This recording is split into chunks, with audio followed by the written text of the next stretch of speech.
Well, hey everyone, happy Thursday. Welcome to So What, the Marketing Analytics and Insights Live Show. I'm Katie, joined by Chris. Happy John is holidays. Happy holidays. John is off fighting crime, doing his civic duty. What he says is for the last time this year, but we'll see. And welcome to our last live stream of the year. Um, it's been quite a year, Chris. That's putting it mildly, yes. To say it, to understate it, underscore it. Um, this week, to wrap up the year, what we're doing is a 2024 year in review, not of Trust Insights. If you want to hear what Chris and I were up to this year, you can catch that on our podcast, which is at trustinsights.ai/TI podcast. This week at the live stream, what we're doing is a year of review of marketing and AI trends. So basically everything that happened, everything you might have missed, and really sort of what you should be paying attention to. Last week, um, on the live stream, we did the upcoming 2025 trends. So if you want to catch that episode at trustinsights.ai/YouTube, and we also have a trends paper that goes along with that. That somewhere, maybe one of these buttons is that, There you but go. if not, there it is. Trustinsights.ai/2025 trends. If you want to get that free paper, it's what, an 89-page report ish. It is. So yeah, lots of trends, lots of good stuff in there. But today, what happened? So Chris, 2024, marketing and AI. What happened? Well, funny you mention our paper because that's exactly what I was going to reference. One of the things that we do in the paper is provide sort of a state of where things are right now, looking back, as well as all the trends. So a couple of the big ones. It almost seems ridiculous to even point out, like, yeah, AI was kind of a thing this year. So I think we can safely pass that one by because Yeah. if you have not noticed that AI has been a thing this year, it kind of has been.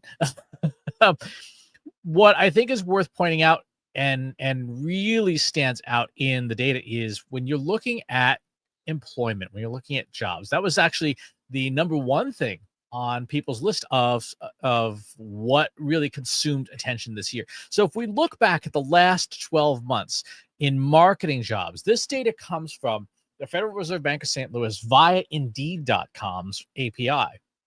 And this is for 6 different nations. Red is Australia, orange is Canada, yellow is Germany, green is France, blue is the United Kingdom, and purple is the US. The black horizontal line at 100 represents pre-pandemic baselines from February of 2020.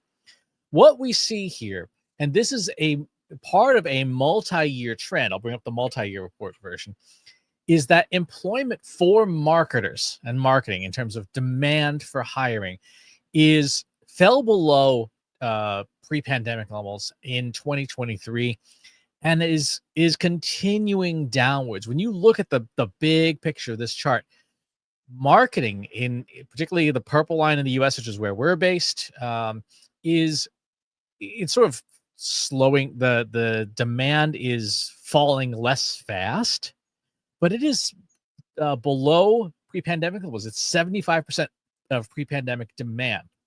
So the way you would interpret this is to say companies are hiring marketers at only 75% of the rate that they were in February of 2020.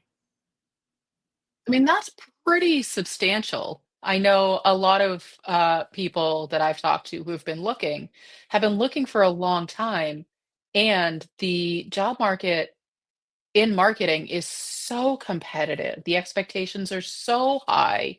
And, without getting, too off track, a lot of times the pay and the responsibilities are not in alignment. So we want to pay you less, but we want you to do more because we're not opening this up to two different people, but it's really two different jobs, but you get the salary of one.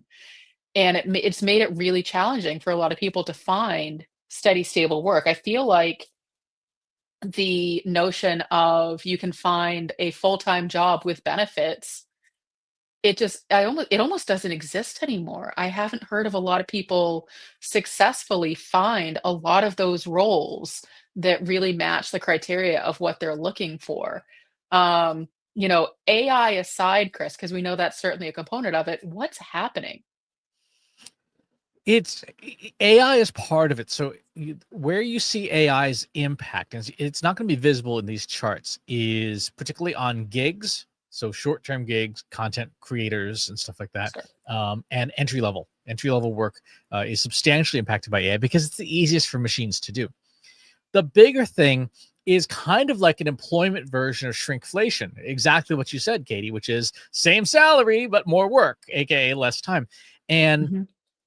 this is reflected, you can see this in other areas of data that are they're good for businesses, they're bad for humans. So one of the things I look at most is that you can really see is corporate profits before or just after taxes. So if I go into the Federal Reserve Bank thing, corporate profits after tax, if we look at the last 10 years, there's the pandemic, at the beginning of the pandemic.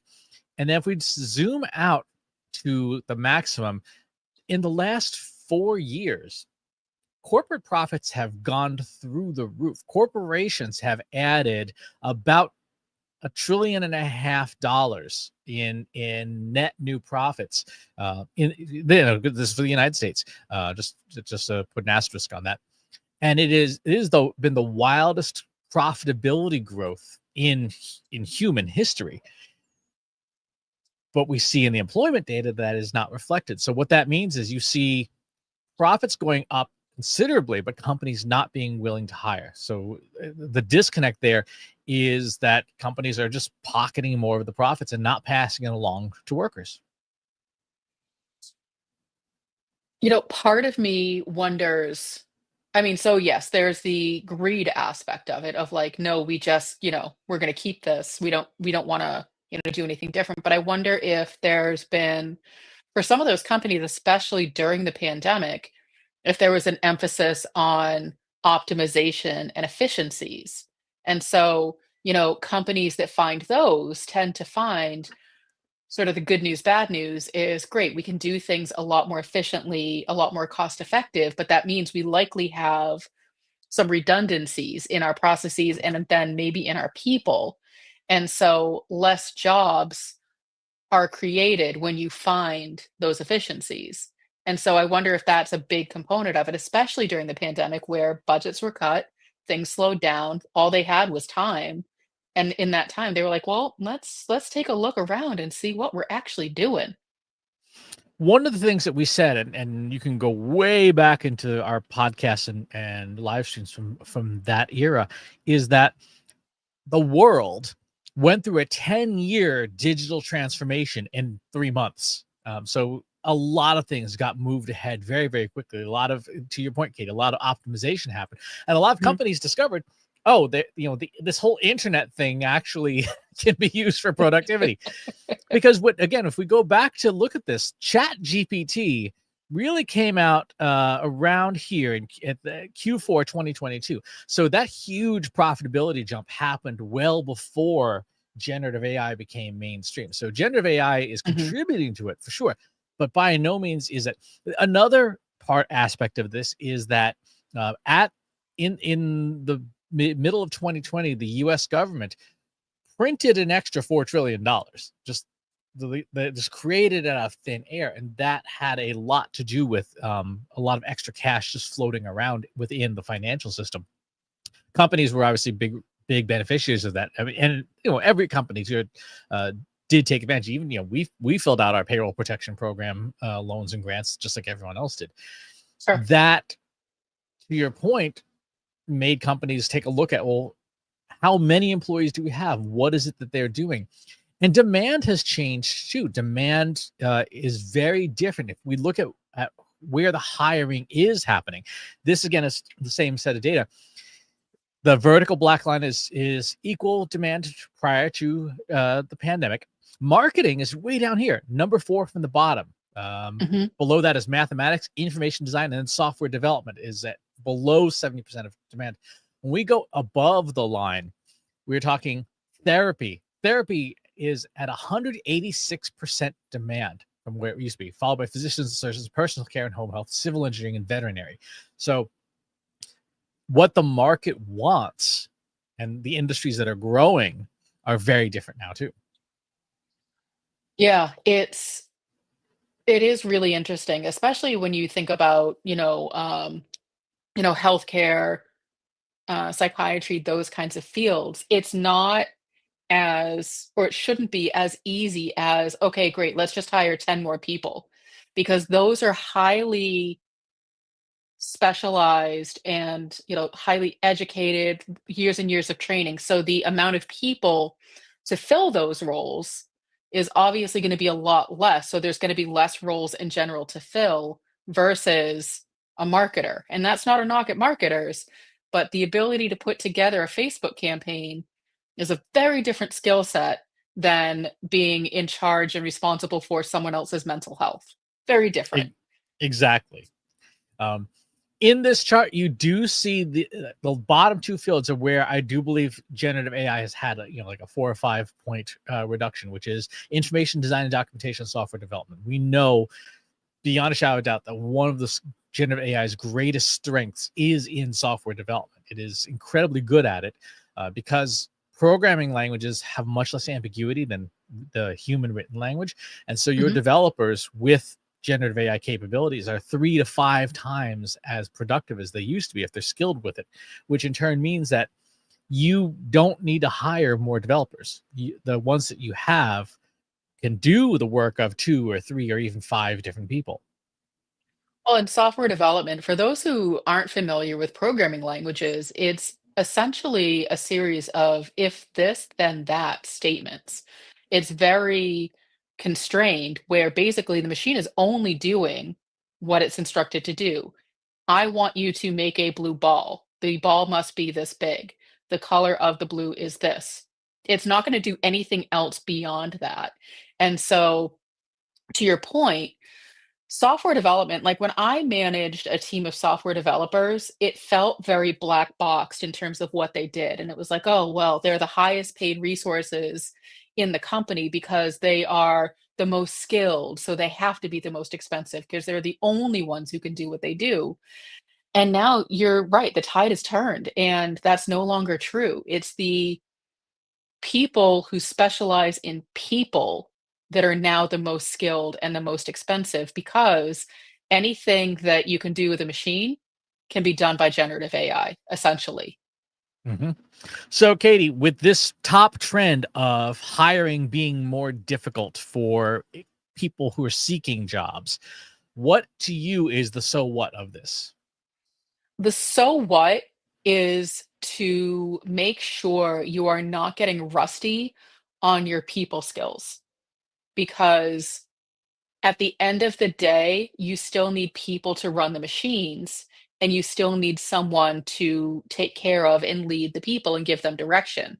And so if you're someone who's used to being an individual contributor, depending on what you specialize in, you should be nervous. If, I'm not saying you have to go out and suddenly manage a team of 100 people, but definitely use this as an opportunity to make sure your communication skills are top notch. That's a big thing people are going to be looking for. They have always been, but now even more so.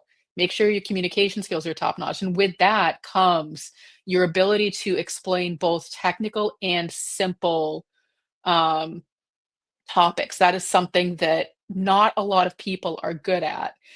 And so that's the thing. That's the so what for me is, okay, if the machines can do the thing, what else do I bring to the table? And so making sure you're thinking about, if I, even if you're not using generative AI today, assume that it's your assistant. Assume that it's going to take a lot of things off your plate. What's left for you? What do you still bring to the table? That's where people who are concerned should be focusing their time. And that gives them more of a leg up to say, okay, no, I really am good at the development of creative ideas, and then the machine can execute it. What do you say for folks who are at the very beginning of their career journey, who are going to face the most pressure from generative AI? The interns, the junior most people who may not have that clarity yet. Don't skip the basics. Don't assume that just because the machine can do it, that you don't need to know how to do it, because someone needs to know how to work the machine. So, for example, in a few weeks, Chris, you and I will be giving a measurement workshop to go over the basic foundational pieces of a good measurement strategy. Those are the kinds of things that you need to know in order for the machines to work for you, because you need to still be a subject matter expert when you're using the machines. Otherwise, you're going to say, hey, machine, here's my data, give me an analysis.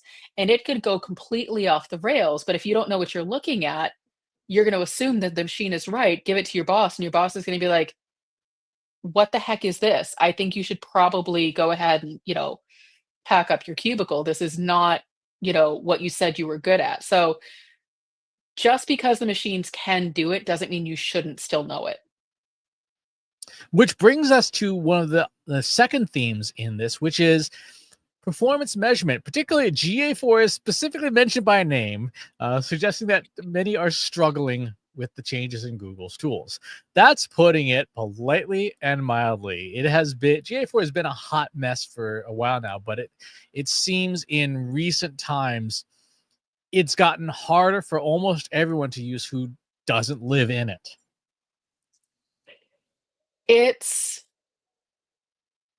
I was never a power user of Universal Analytics, but it was user friendly enough that even if it had been like a few weeks or a few months between visits into the system, I could always find what I needed. It was pretty intuitive. And now I just feel completely lost in GA4. I can never get the reports to work correctly. I never have the right sets of metrics and dimensions, and I feel like I can't find anything. And in order to use attribution modeling, they want you to be also using Google Ads, which is not something everybody does. And it just feels really crappy if we're being completely honest. Like, we all use this tool. Google knew how many users they had, they knew how many people relied on it. And now they're like, okay, so we're going to change it completely. And I wouldn't be surprised to see if that number dropped. That said, some people don't have a choice. It's what's baked into their organization, but it's soul crushing. Like, you just can't get what you need from it. That's where tools like generative AI can help you get what you need from it. But back to the previous statements, you still need to know what you're looking for. You still need to have an understanding of what the data means and what it should look like in order to use the tools to help you with all of these new, user experience deficits that Google Analytics 4 has. Mm-hmm.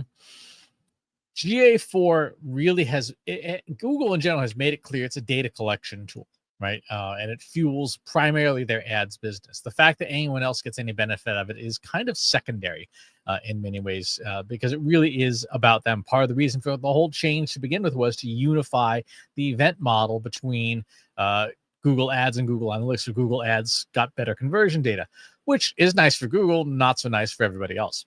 So one of the things we have seen this past year is much more discussion, particularly in our Analytics for Marketers Slack group. If you go to trustinsights.ai/analytics for marketers, you can pop on by. It's free. About alternatives. So Matomo, the open source tool, comes up a lot. Adobe Analytics by Adobe comes up a lot. Just as cumbersome, just as expensive as Google Analytics, but at least is better suited in a lot of ways for certain enterprise applications. Plausible comes up as an option. And one of the things that I've suggested to people is if you're using Google because the architecture is there, consider using third-party tools to process Google's data Mhm. and make it available to you more easily. So, for example, we run R code and Python codes against Google's API to make the reports that we want to see, because you can't in a lot of cases. And there are some absolutely incredible new technologies. One is called TyPy, that is a Python library that does incredibly nice visualizations and dashboards, things totally free. So if you have generative AI skills and can at least copy and paste code, you don't have to write the code. You have to just not know what to ask for, to your point. Mhm, You can use Google Analytics as your data store, mhm. but then do everything else outside of it. And, it's one of the things that we haven't mentioned is so you sort of touched upon it, is that Google Analytics 4 is just a data collection tool. What Google has done from the transition from Universal Analytics to Google Analytics 4 is they've really separated out the products. And so now you need to get sort of a complete story, you need to have Google Analytics to collect your data. You need to have Google Tag Manager to manage the collection of your data. And you need to have Looker Studio to visualize that data collection. Whereas before, you could do a lot of it just within Universal Analytics. Tag Manager overall didn't really change, but it's still very cumbersome for a lot of people because of the way that it's set up. It's very technical. It can be very technical. Um, and Looker Studio is just I feel like the quality of what you can get has just gone downhill because, yes, it connects natively to Google Analytics 4. However, if you try to refresh more than twice, you're timed out. And for a while, a lot of the metrics didn't exist in Looker Studio. And so I think before everything got finished, people just gave up on it because it wasn't Mhm. what we needed at all. We needed all the data that we had been looking at, and now all of a sudden it's gone. Yep. In fact, the fourth component in that stack is Google BigQuery, because if you want to keep your data for more than 14 months, you also need to make Google Analytics talk to your Google BigQuery instance, which costs you money. Not much, but it does cost you money. Right. So it is increasingly complex. So what's the so what on analytics? So the so what on analytics is if you're struggling with Google Analytics 4, the first place I would start is, probably with something like the 5P framework to reevaluate my analytics strategy and see, are we using Google Analytics 4 because we always have? Or are we using Google Analytics 4 because we actually need it? And are there alternatives? There might not be. And if there's not, then let's make sure we are focusing in on exactly what it is we need from Google Analytics 4 and getting just that data and ignoring the rest because there's a lot of noise in there. There's a lot of unnecessary things. And so I would start with the 5P framework. Um, which is a very simple framework: purpose, people, process, platform, performance, that'll just kind of help you get organized to make sure that you have your head on straight, or that you're having the right conversations with other people on your team that are focused and stay on track. Because when we were talking with a client earlier today, and we were talking about the amount of available data, not in the context of Google Analytics 4, but just in general to that organization. And one of the comments was, if we give everybody everything like they're asking for, there's a lot of room for misinterpretation, especially if you're not as familiar with the data. And so their job is to focus in those conversations, and using a framework such as the 5P framework can really help you do that and make sure people are staying on track to their purpose. Yep. The next trend or the next thing that happened this year, paid media, in particular paid social media and digital ads, went in the toilet. Yeah. There was rampant click fraud from bots and bot networks and all sorts of things. And not to mention, there was this little event that called an election in the USA, which consumed a lot of bandwidth, a lot of ad budget, and a lot of ad inventory. So it was a very, very difficult year for advertisers. Um, some folks in the various different advertising formats, and particularly on Reddit, have said that their performance for click-through rates is down, in sub 1% levels, and their conversion rates have zeros after the decimal, which is really, really bad for conversion. So people are saying we're spending a lot of money and we're not seeing a lot of results. Elections and bots aside, people are tired. And by that, I mean, we as consumers, it doesn't matter where we are on the internet, we're getting served ads that in some ways kind of creep us out. So, for example, my mother-in-law sent us this gift that, is not something that we would have ever looked up, picked out for ourselves, talked about, anything. And it showed up at our house, and we haven't talked about it. And I started seeing ads for it the day after it showed up at my house. And as a consumer, that feels really unsettling and really invasive. And so my first course of action is to start blocking those ads and to, really make sure I'm not getting served those things. As a marketer, I can totally understand why we are so desperate to reach people with the things we think they want. Personalization is something that we know people are asking more of, and the AI tools are getting smarter and allowing us to do that. But I don't think people really want the personalization that we're being delivered. And so we're very anti-ad. Like, I didn't ask for that.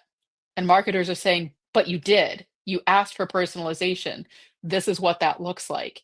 And I think that there's going to be, based on everything we've seen for this year where ads are struggling, I think ads are going to continue to struggle moving into next year because my feeling is when consumers say, I want personalization, they're not saying, serve me up an ad for something I may have been thinking about. And now you're just, being intuitive with it. It's more, give me that concierge personalized experience, but only when I want it.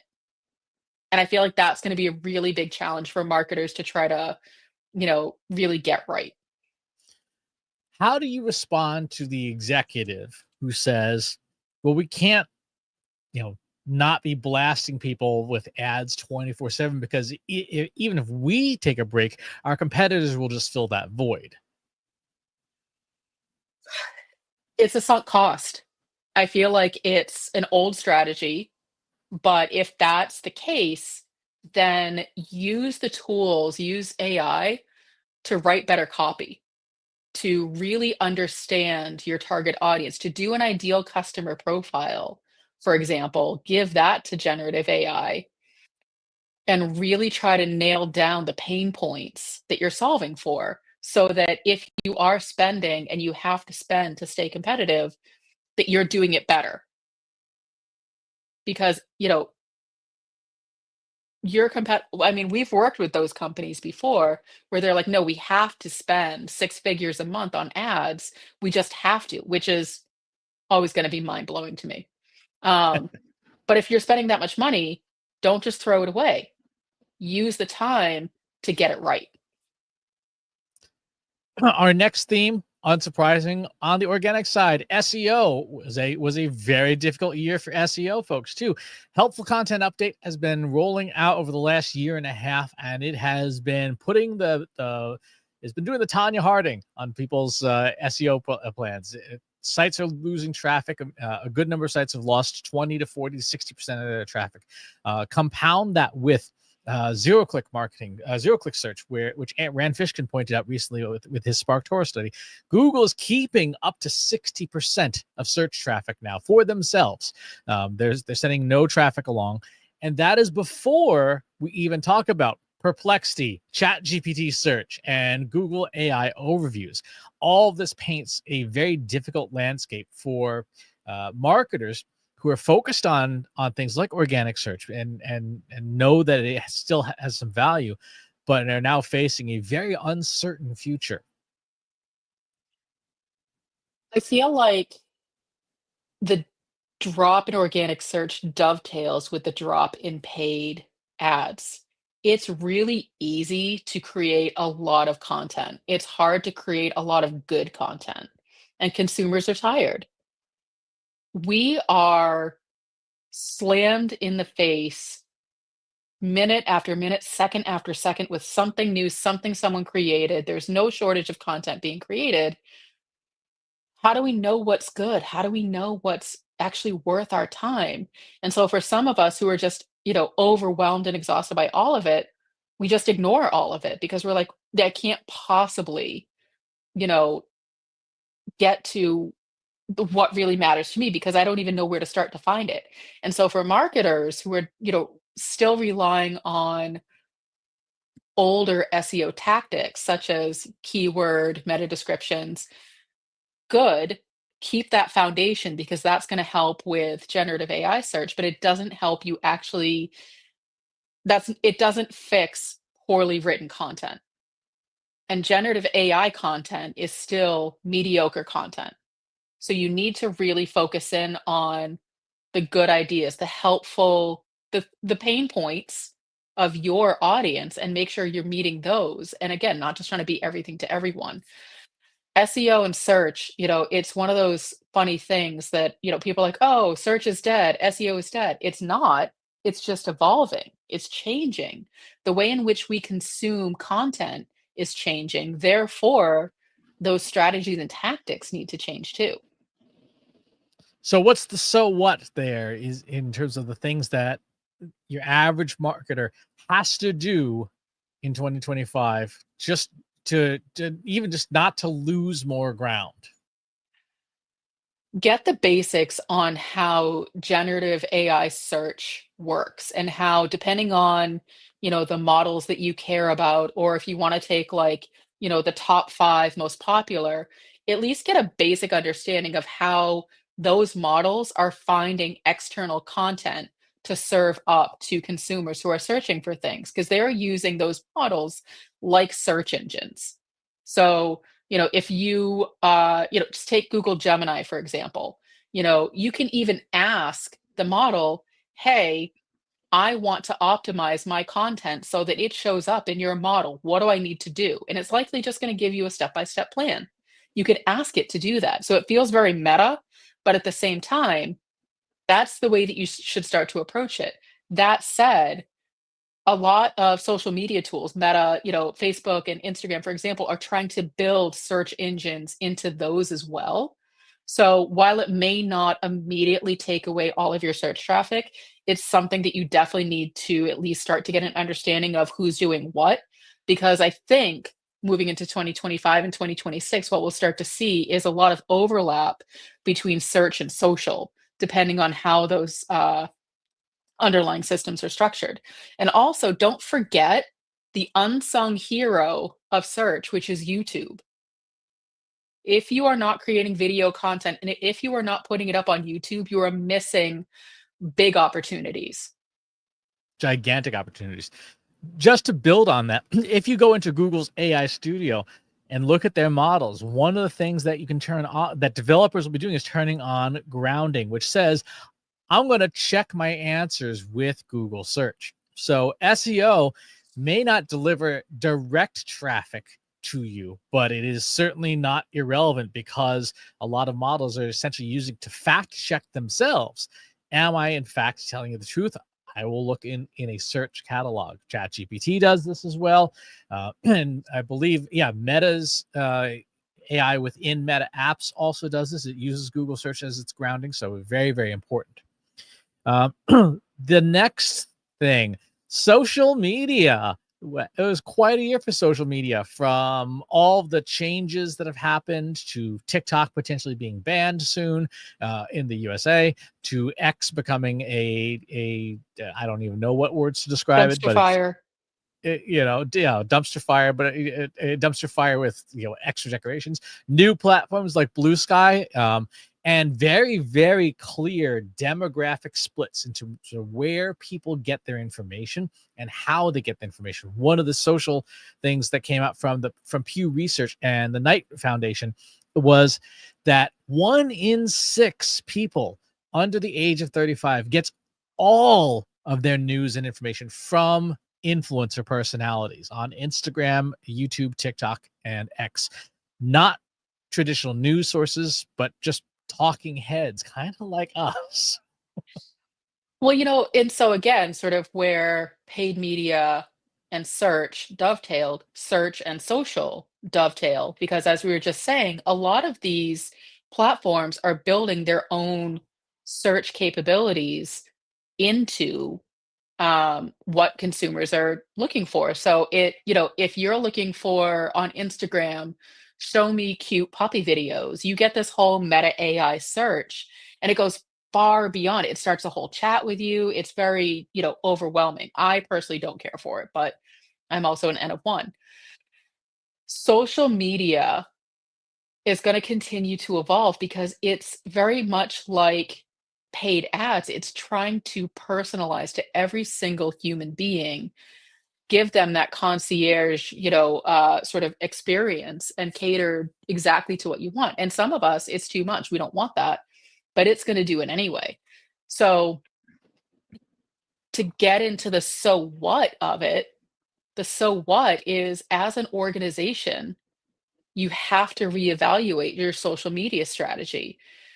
Our knee-jerk reaction as marketers is to be everywhere, even if just a little bit.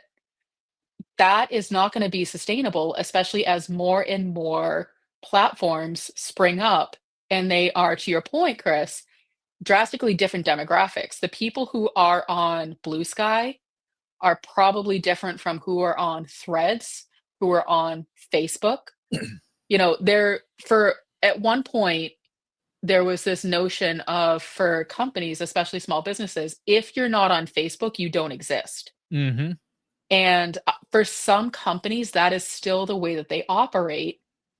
But Facebook is the wrong platform for a lot of people, for a lot of companies.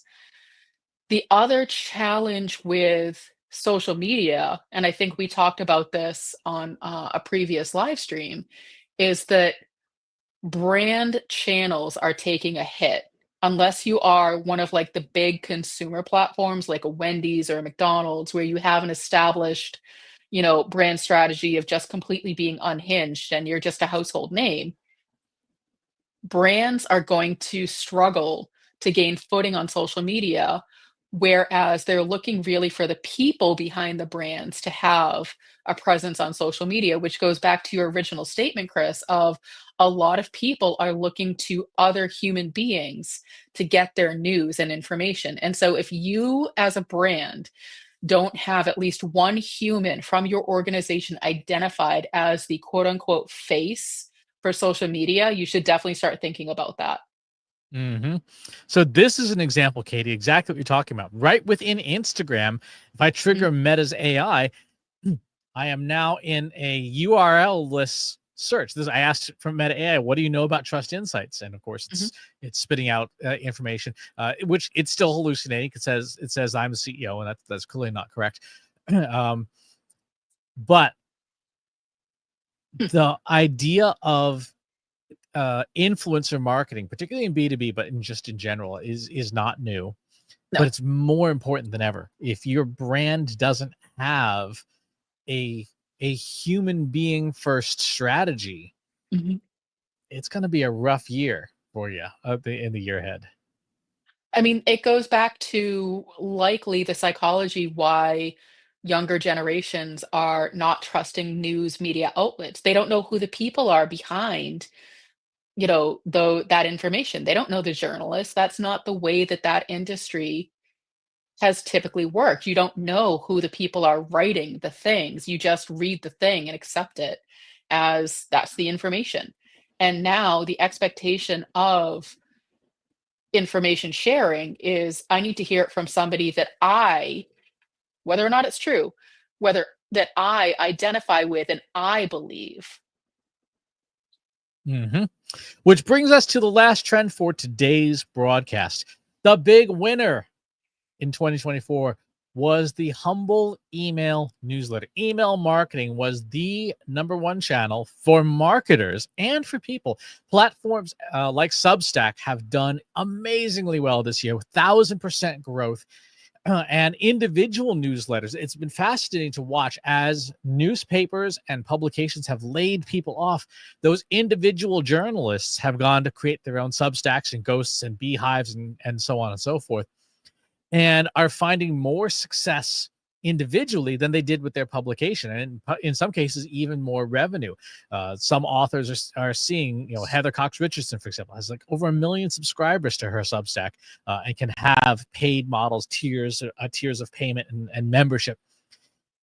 Given this backdrop, uh, the email inbox has also gotten very crowded, and Mhm. so is having that kind of what we, which has sort of been the theme, dovetailing from the individual influencer, the influencer and the person has to have a platform that people will follow you to.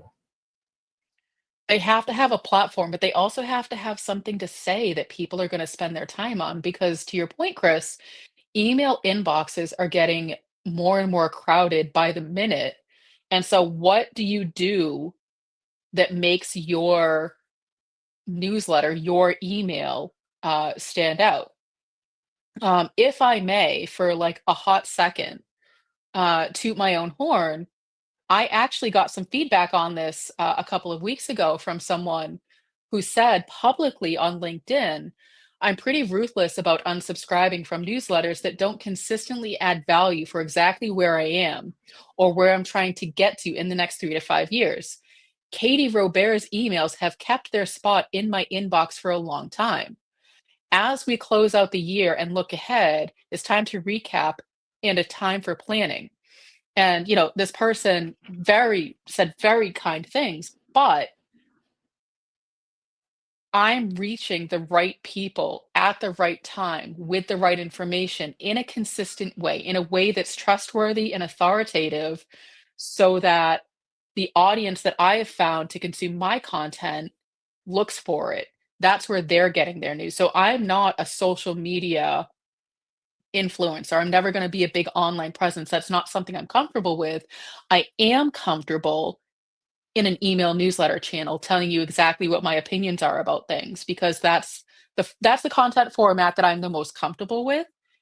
And I think that sort of goes into the bigger so what of figure out what is best suited to the people that you need to put out in front. So, Chris, you love video content. It's one of the mediums that I think you're the most comfortable in. Whereas I'm not necessarily as comfortable in video content, but let me write something all day long and I'll give you newsletters and blog posts and those kinds of things. Play to the people's strengths and you're going to get really good content. And something to think about for folks in the new year. Where is it not crowded? So everyone and their cousin's got a podcast. Doubly so now that everyone knows their cousin's got an AI podcast. Everyone's got a newsletter.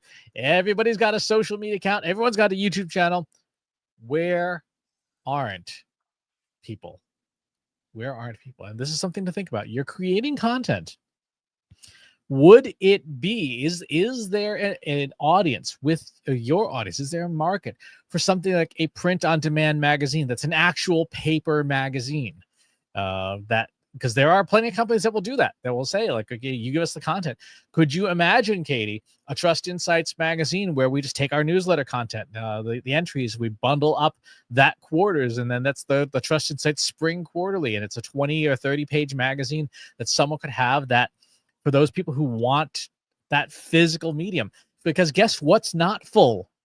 The postal mailbox. What do you get? The occasional pizza ad and bills. That's it. There's nothing else in there. And companies are trying to get rid of the bills as fast as possible. So it's really just going to be the occasional postcard and random slip. But that delivery system is mostly empty.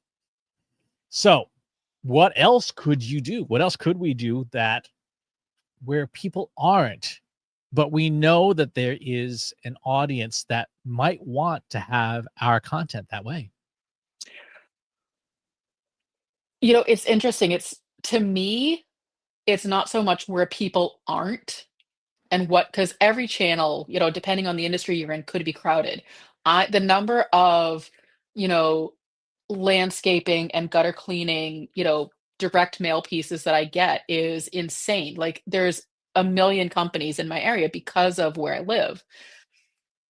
I would actually encourage people to really focus in on things like your market research. And if you don't have time to do market research, because it can be unwieldy, do something like an ideal customer profile.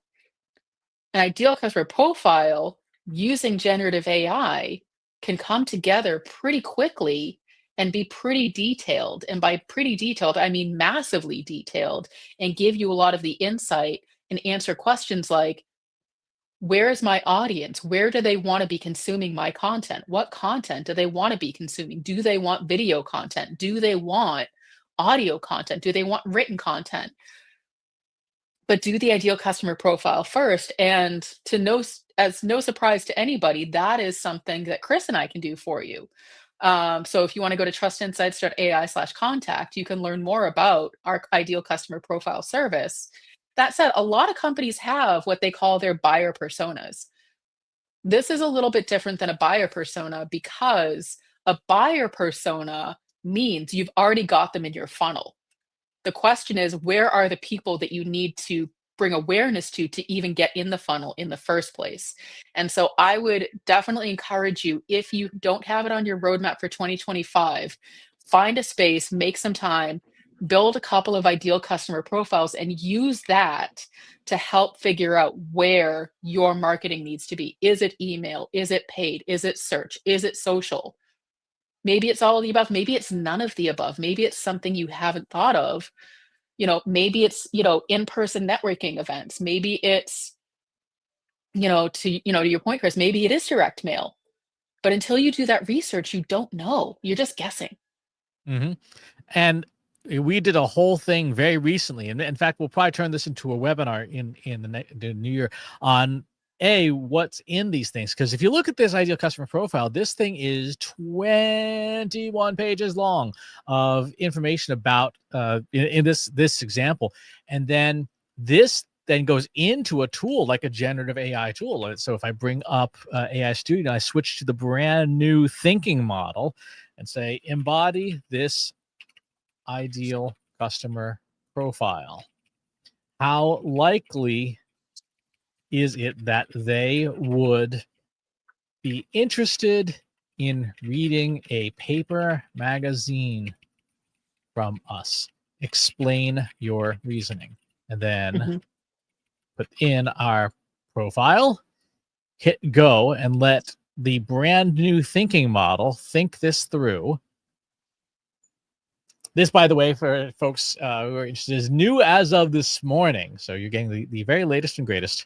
Let's go ahead and turn down the menu here. So it's thought through, and it says, based on the customer profile, overwhelming preference for digital, pain points not Mhm. addressed by a paper magazine, and so on and so forth. So conclusion, while a well-crafted paper magazine might be perceived as a premium offering in some context, this ICP strongly indicates a preference for digital channels. Instead of a paper magazine, considered high-quality digital content, exclusive online communities, a personalized digital experience, and so on and so forth. So for this sample ICP, which is the samples on the website if you want to get a copy of it.